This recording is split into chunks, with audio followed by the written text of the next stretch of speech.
I'm Nitesh Negi and I'm your math tutor for this webinar.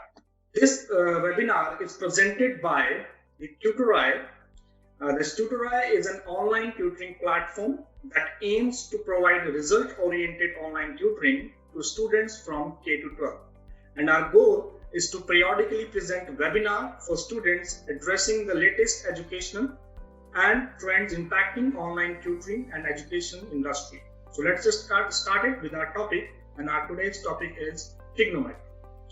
As you know, trigonometry is used in a variety of fields. As you can see here, we can use this either by measuring the height of the bridges or the tall buildings, even the slides, the slope of those slides, how much length it should be, we can find by using the trigonometry. So the trigonometry means the measures of three sides and the relationship with this, the angle of those triangles. So these are the trigonometric ratios which you should learn. So these are just the standard angles, as this is the 0 degree, 30 degree, 45, 60 and 90.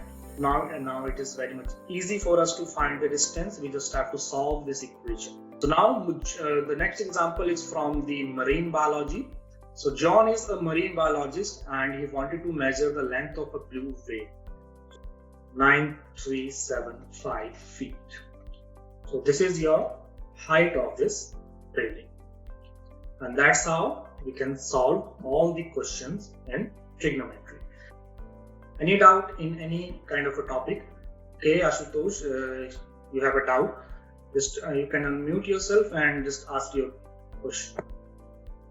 Well, I'd just like to know that how would we calculate tan 43 actually?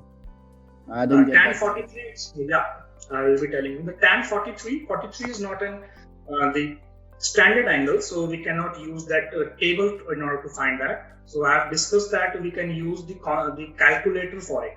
Any other question from any other participant? So I'm just recalling what we have done in this whole webinar. We have learned the fundamentals, the ratios, trigonometric ratios, how we can find that, and how we can find the values according to the given sides or according to given angle. And then we have solved some examples or the application to the real life problems. And now, thank you everyone, and hope to see you again in the next webinar.